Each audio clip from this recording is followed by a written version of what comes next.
అది కట్టించి పూజ జరిపిస్తే ఎలాంటి దోషాలు శిశిరకి అంటవు అని అనుకుంటుంది. ఇప్పటి వరకు చేసిన ప్రయోగంతో శిశిర తన వేలితో తన కన్నునే పొడుచుకునేలా చేశాము. తనంతట తానే ఈ పూజను చేయకుండా ఉండేలా చేశాము. శిశిర మనసుని ఆధీనంలోకి తీసుకొని మానసికంగా శారీరకంగా తనని కంట్రోల్ చేశాను. ఇప్పుడు కూడా అదే చేస్తాను. ఈ పూజని భగ్నం చేయడానికి ఏర్పాట్లు చేస్తాను. ఆదితో కలిసి పూజ జరిపిస్తాను. ఈసారి ఆట వేరే విధంగా ఉంటుంది. ఏం చేసినా ఈ పూజ మాత్రం జరగకూడదు గురూజీ. పూజ జరిగితే దాని తాలూకు ప్రభావం ఆది మీద పడుతుంది. అది జరగనివ్వను. ఆదితో కలిసి పూజ చెడగొడతాను. ఈసారి నా పావు శివగామి. అస్త్రం శివగామి మీద ప్రయోగిస్తాను. శివగామి ద్వారానే పూజ చెడగొడతాను. అలాగే గురూజీ. శివగామి శిశిర మధ్య అనుబంధం మామూలుగా పెరగలేదు. శివగామి ఏం చెప్పినా శిశిర నమ్మేస్తుంది. ఆ నమ్మకం సడలిపోయేలా చేద్దాం. ఇప్పటికే చాలా ఆలస్యమయ్యింది.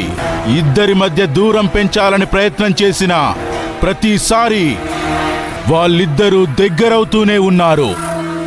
ఆ అంకం కూడా పరిగణలోకి తీసుకోవాలి. అలాగే గురూజీ. దీనికోసం నేనేం చేయాలో చెప్పండి. ఆ ఇంట్లో ఒక బొమ్మ ఉంది. ఆ బొమ్మని ఎక్కడన్నా ఓ గదిలో ఒక బాక్సులో దాన్ని పెట్టి తాళం వెయ్యి. అది శక్తివంతమైన బొమ్మ.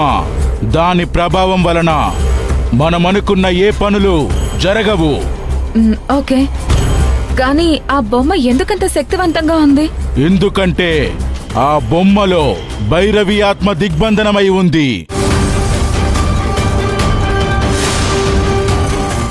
అది ఫిజికల్ గా ఏమీ చేయలేదు. నువ్వు ధైర్యంగా ఇంటికి వెళ్ళు. ఆ బొమ్మని తీసి ఏదైనా పెట్టెలోనో బీరువాలోనో పెట్టి లాక్ చెయ్యి. సరేనా? సరే గురూజీ.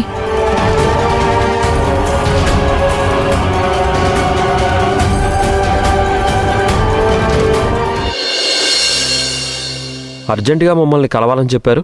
ఏదన్నా ముఖ్యమైన ఇన్ఫర్మేషన్ దొరికిందా? అవును సార్, నాకు తెలిసిన వాళ్ళ ద్వారా నేను ఫాలో అప్ చేసి కొన్ని విషయాలు తెలుసుకున్నాను. ఏంటిది? ఆ మిస్టర్ బి ఎక్కడున్నాడో ఏమన్నా తెలిసిందా? సార్, అతనంత ఈజీగా దొరకడు సార్. అలా దొరికేవాడే అయితే ఇన్ని రాష్ట్రాల్లో ఇంతమందిని మోసం చేసి తప్పించుకుని ఉండేవాడు కాదు. కొన్ని రాష్ట్రాల్లో అయితే అసలు అతను ఎలా ఉంటాడో కూడా తెలీదు. కొన్ని చోట్ల అతనే ఒక విక్టిమ్ లాగా కార్డ్ ప్లే చేశాడు. కొన్ని చోట్ల మారు పేర్లతో, కొన్ని చోట్ల మారు రూపాలతో చాలా మోసాలు చేశాడు. ఇంతకీ మీరు చూసింది వాడి అసలు రూపానేనా లేక వేరే రూపానా? ఇది అతని అసలు రూపమే సార్. ఎందుకంటే ఇక్కడ అతను ఒక పెద్ద జాక్ పాట్ కొట్టి ఇక్కడి నుంచి జంప్ అయి ఫారెన్ వెళ్ళి సెటిల్ అవుదాం అనుకున్నాడు.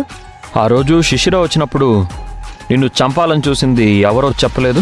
నాకు తెలిసి దీని వెనుక ఉన్న వ్యక్తి ఎవరు అనేది మనకి మిస్టర్ బి దొరికాకే తెలుస్తుంది సార్. ఇంతకీ నువ్వు కనుక్కున్న విషయం ఏంటి? ఏం వివరాలు సంపాదించావు? హవాలా మనీ కోసం ఒక రష్యా వ్యక్తి వస్తున్నాడని చెప్పాను కదా. అతను రేపు మిస్టర్ బిని కలవబోతున్నాడు. పెద్ద అమౌంట్ కదా, అందుకే స్వయంగా ఆ పెద్ద వ్యక్తితోనే కలవబోతున్నాడు. రేపు గనుక వాడికి డీల్ సెట్ అయితే వాడు రష్యా వెళ్ళిపోతాడు. అవును, వాడు దేశం దాటాడా మనం అతన్ని పట్టుకోవడం కష్టం. వాణ్ణి చేయి జారనివ్వకూడదు. ఇదే మనకి మంచి అవకాశం. ఎక్కడ ఏంటని వివరాలు తెలిసాయా? వాళ్ళేమీ సీక్రెట్ ప్లేస్ లో కలవడం లేదు సార్.